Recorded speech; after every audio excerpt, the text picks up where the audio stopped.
Welcome to the Sleep Charming podcast, the podcast where I help you drift off for a good night's sleep or simply take a moment to relax. So sit back, take a deep breath, and let me read you an old story.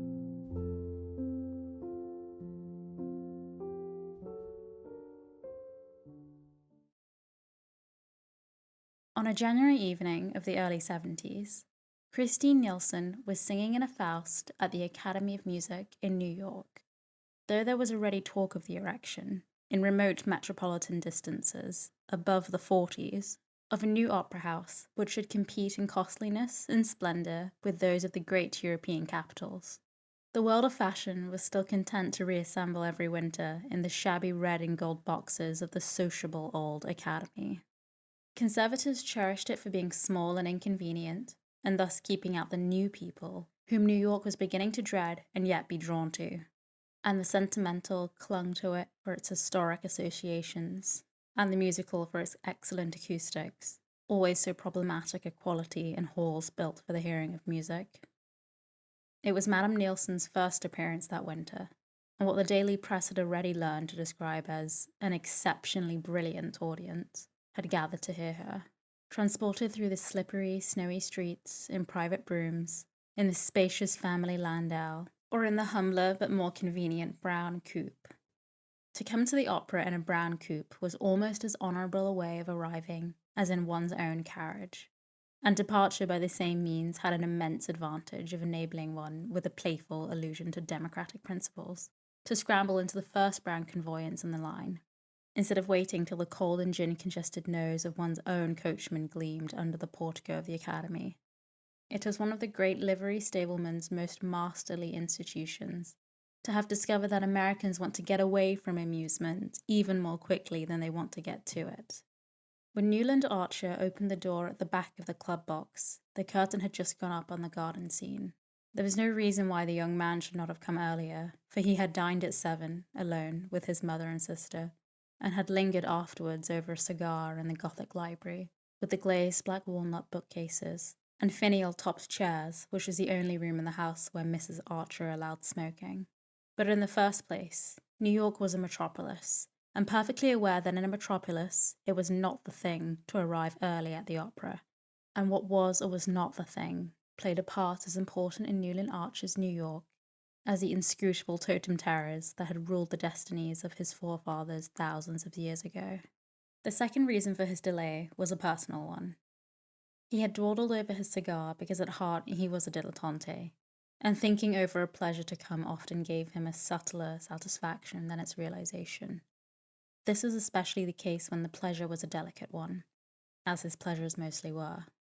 And on this occasion, the moment he looked forward to was so rare and exquisite in quality that, well, if he had timed his arrival in accord with the prima donna's stage manager, he could have not entered the Academy at a more significant moment than just as she was singing, "He loves me not, he loves me," and sprinkling the falling daisy petals with notes as clear as dew.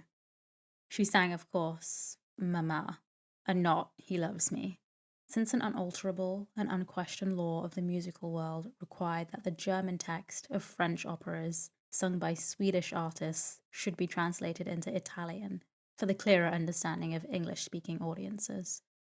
This seemed as natural to Newland Archer as all the other conventions on which his life was moulded, such as the duty of using 2 silver-backed brushes with his monogram on a blue enamel to part his hair, and of never appearing in society without a flower, preferably a gardenia, in his buttonhole.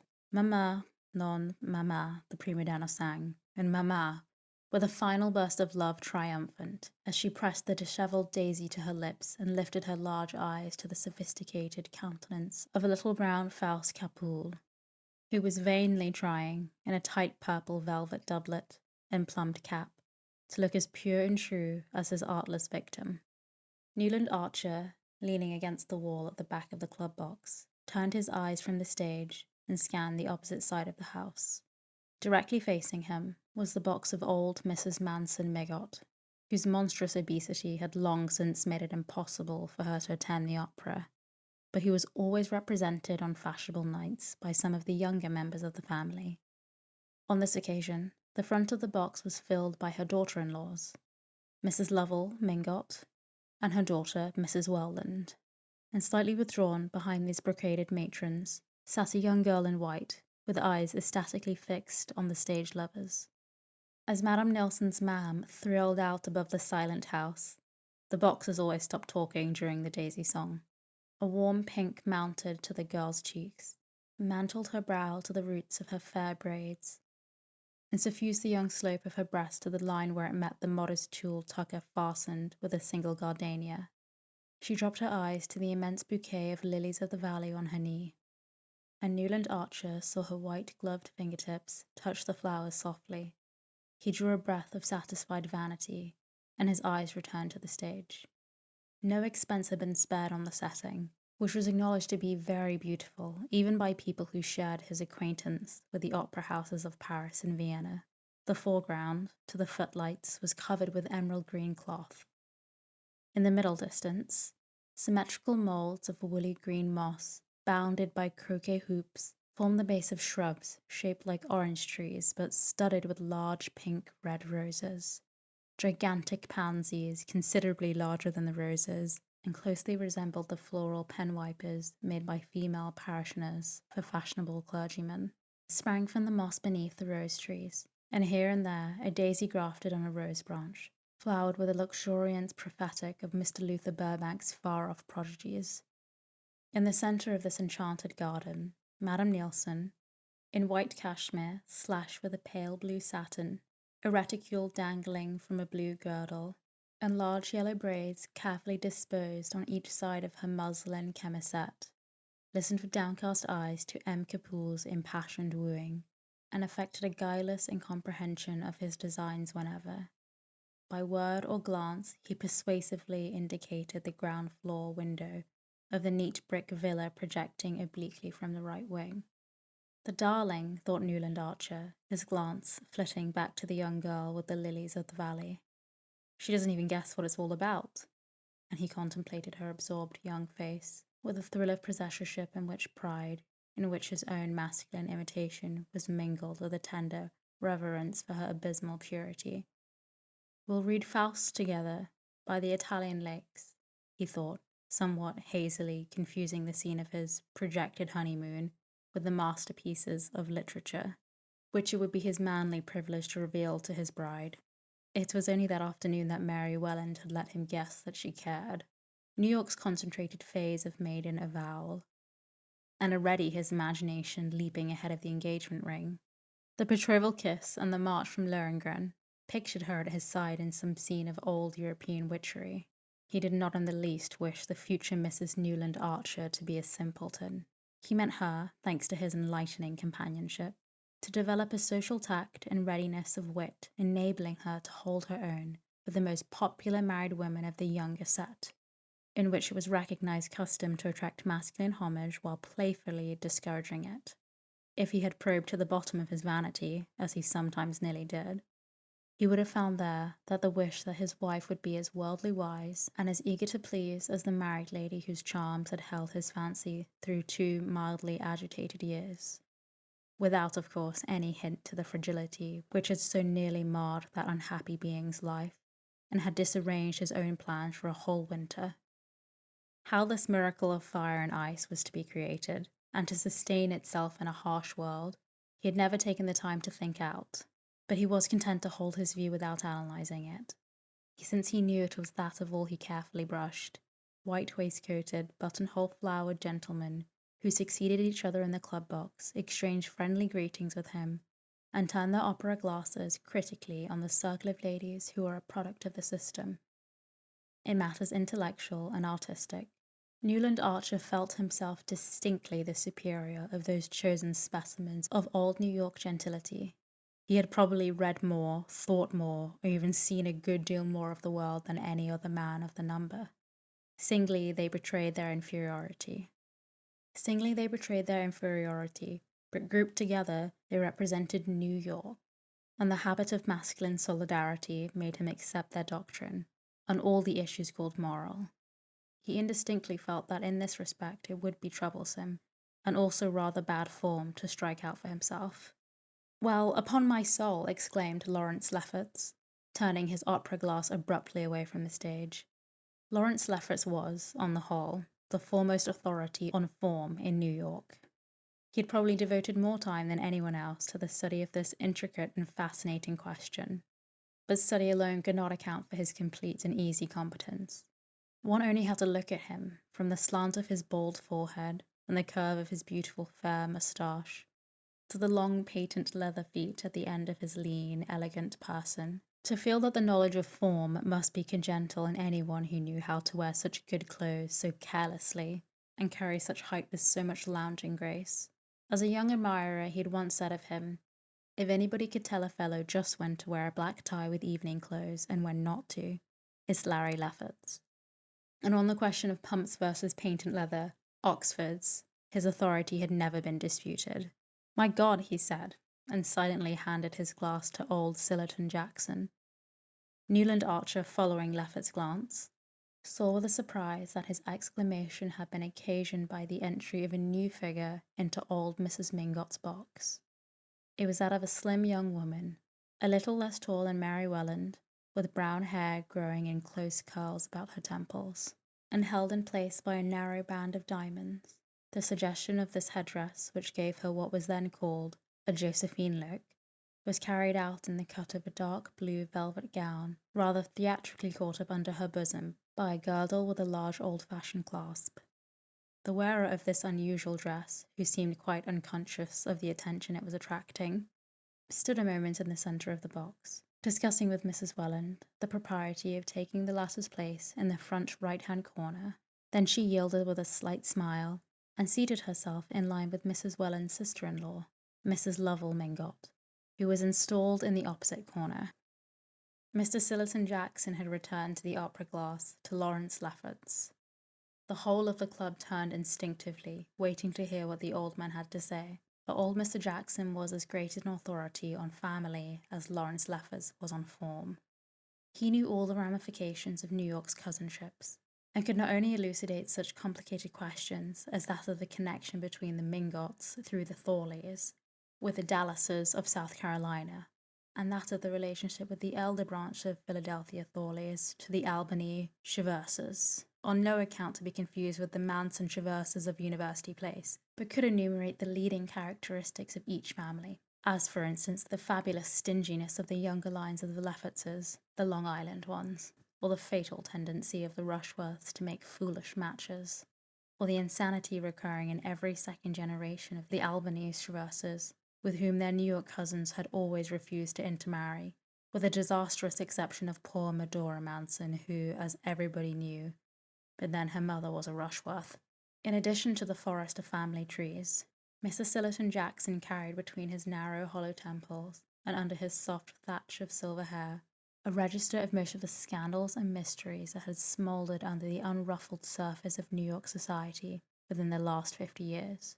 So far indeed did this information extend, and so accurately retentive was his memory, that he was supposed to be the only man that could have told you who Julius Beaufort, the banker, really was, and what had become of handsome Bob Spicer, old Mrs. Manson Mingot's father, who had disappeared so mysteriously with a large sum of trust money, less than a year after his marriage, on the very day that a beautiful Spanish dancer, who had been delighting throned audiences in the old opera house on the Battery and taken ships for Cuba.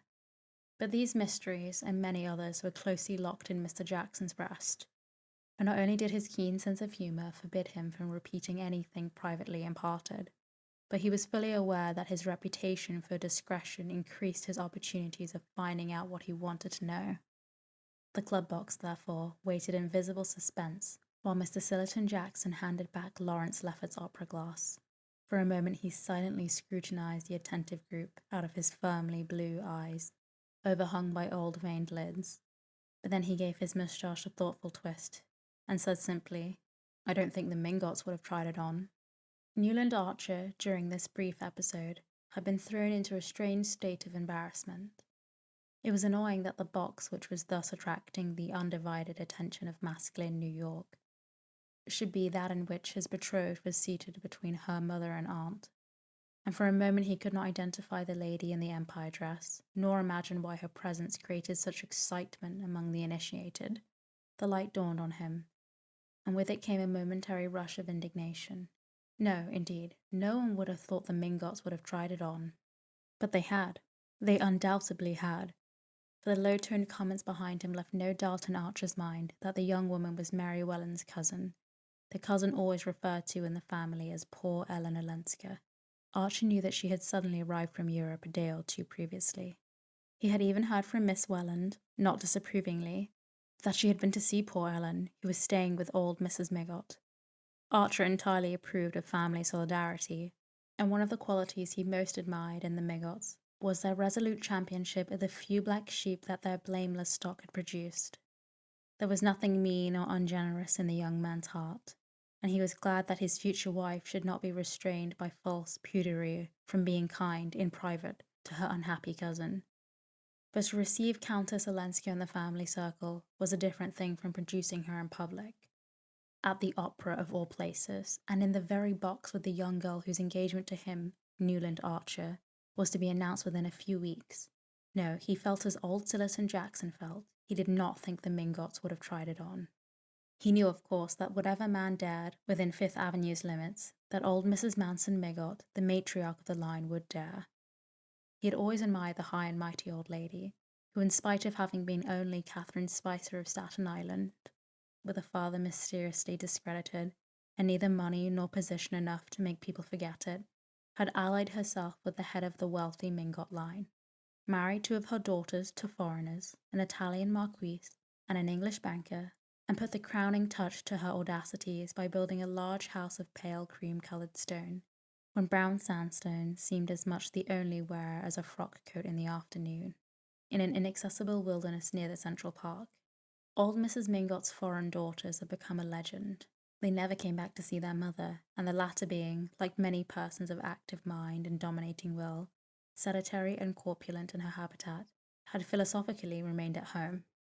But the cream-coloured house, supposedly modelled on the private hotels of the Parisian aristocracy, was there a visible proof of her moral courage, and she throned it in, among pre-revolutionary furniture and souvenirs of the Tuileries of Louis Napoleon, where she had shone in her middle age, as placidly as if there were nothing peculiar in living above 34th Street, or having French windows that opened like doors instead of sashes that pushed up. Everyone, including Mr. Sillerton Jackson, was agreed that old Catherine had never had beauty, a gift which, in the eyes of New York, justified every success, and excused a certain number of failings. Unkind people said that, like her imperial namesake, she had won her way to success by strength of will and hardness of heart, and a kind of haughty effrontery that was somehow justified by the extreme decency and dignity of her private life. Mr. Manson Mingot had died when she was only 28, and tied up the money with that additional caution born of the gentle distrust of the Spicers. But his bold young widow went her way fearlessly, mingled freely in foreign society, married her daughters in heaven knew what corrupt fashionable circles, hobnobbed with the dukes and ambassadors associated familiarly with the Baptists, entertained opera singers, was an intimate friend of me to Gurley, and all the while, as Silverton Jackson was the first to proclaim, there had never been a breath on her reputation. The only respect he always added in which she differed from the earlier Catherine. Mrs. Manson Mingot had long since succeeded in untying her husband's fortune, and had lived in affluence for half a century. But memories of her early traits had made her excessively thrifty, and though, when she bought a dress or a piece of furniture, she took care that it should be of the best, she could not bring herself to spend much on the transient pleasures of the table. Therefore, for totally different reasons, her food was as poor as Mrs. Archer's, and her wines did nothing to redeem it. Her relatives considered that the penury of her table discredited the Mingot name, which had always been associated with good living, but people continued to come to her in spite of the made dishes and flat champagne. And in reply to the remonstrances of her son Lovell, who tried to retrieve the family credit by having the best chef in New York, she used to say laughingly, "What's the use of two good cooks in one family, now that I've married the girls and can't eat sauces?" Newland Archer, as he mused on these things, had once more turned his eyes towards the Mingot box. He saw that Mrs. Welland and her sister-in-law were facing the semicircle of critics, with the Mingotian aplomb which old Catherine had inculcated in all her tribe. and that only Mary Welland betrayed, by a heightened colour perhaps due to the knowledge that he was watching her, a sense of gravity of the situation. As for the cause of the commotion, she sat gracefully in her corner of the box, her eyes fixed on the stage, and revealing as she leaned forward a little more shoulder and bosom than New York was accustomed to seeing, at least in ladies who had reason for wishing to pass unnoticed. Few things seemed to Newland Archer more awful than an offence against taste, that far-off divinity of whom form was the mere visible representative and visurgent. Madame Olenska's pale and serious face appealed to his fancy as suited to the occasion and to her unhappy situation, but the way her dress, which had no tucker, sloped away from her thin shoulders, shocked and troubled him. He hated to think of Mary Welland being exposed to the influence of a young woman so careless of the dictates of taste. After all, he heard one of the younger men begin behind him. Everybody talked through the Mephistopheles and Martha scenes. After all, just what happened? Well, she left him. Nobody attempts to deny that. He's an awful brute, isn't he? Considered the young inquirer, a candid Thorley, who was evidently preparing to enter the lists as the ladies' champion. The very worst. I knew him at Nice, said Lawrence Lefferts with authority. A half-paralysed, white, sneering fellow. Rather handsome head, but eyes with a lot of lashes. Well, I'll tell you the sort. When he wasn't with women, he was collecting china. Paying any price for both, I understand. There was a general laugh, and the young champion said, Well then, she bolted with his secretary. Oh, I see, the champion's face fell. It didn't last long, though. I heard of her a few months later living alone in Venice. I believe Lovell Mingott went out to get her. He said she was desperately unhappy. That's all right, but this parading her at the opera is another thing. Perhaps, young Thorley Heritage, she's too unhappy to be left alone. This was greeted with an irreverent laugh, and the youth blushed deeply, and tried to look as if he meant to insinuate what knowing people called a double entendre. Well, it's queer to have brought Miss Welland, anyhow, someone said in a low tone with a side glance at Archer. Oh, that's part of the campaign. Granny's orders, no doubt, Lefferts laughed. When the old lady does a thing, she does it thoroughly. The act was ending, and there was a general stir in the box. Suddenly, Newland Archer felt himself impelled to decisive action, the desire to be the first man to enter Mrs. Mingott's box, to proclaim to the waiting world his engagement to Mary Welland, and to see her through whatever difficulties her cousin's anomalous situation might involve her in. This impulse had abruptly overruled all scruples and hesitations, and sent him hurrying through the red corridors to the further side of the house. As he entered the box, his eyes met Miss Welland's, and he saw that she had instantly understood his motive, though the family dignity which both considered so high in virtue would not permit her to tell him so. The persons of their world lived in an atmosphere of faint implications and pale delicacies, and the fact that he and she understood each other without a word seemed to the young man to bring them nearer than any explanation would have done. Her eyes said, You see why Mamma brought me? And his answered, I would not for the world have had you stay away.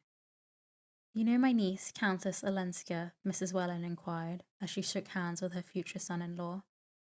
Archer bowed without extending his hand, as was the custom of being introduced to a lady, and Ellen Olenska bent her head slightly, keeping her own hands clasped on her huge fan of eagle feathers. Having greeted Mrs. Lovell Mingott, a large blonde lady in creaking satin, he sat down beside his betrothed, and said in a low tone, I hope you've told Madame Olenska that we're engaged. I want everybody to know. I want you to let me announce it this evening at the ball. Mrs. Welland's face grew rosy at the dawn, and as she looked at him with radiant eyes, If you can persuade Mamma, she said, but why should we change what is already settled? He made no answer, but that which his eyes returned, and she added, still more confidently smiling, Tell my cousin yourself. I give you leave. She says she used to play with you when you were children. She made way for him by pushing back her chair, and promptly, and a little ostentatiously, with a desire that the whole house should see what he was doing, Archer seated himself at the Countess Olenska's side. We did used to play together, didn't we? She asked, turning her grave eyes to his. You were a horrid boy, and kissed me once behind a door. But it was your cousin, Vandy Newland, that never looked at me, that I was in love with. Her glance swept the horseshoe curve of the boxes.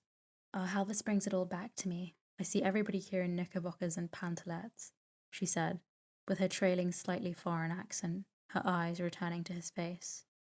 Agreeable as their expression was, the young man was shocked that they should reflect so unseemingly a picture of the august tribunal, before which, at that very moment, her case was being tried. Nothing could be in worse taste than misplaced flippancy, and he answered somewhat stiffly, "Yes, you have been away a very long time." "Oh, centuries and centuries so long," she said, "that I'm sure I'm dead and buried, and this old place is heaven." Which, for reasons he could not define, struck Newland Archer as an even more disrespectful way of describing New York society.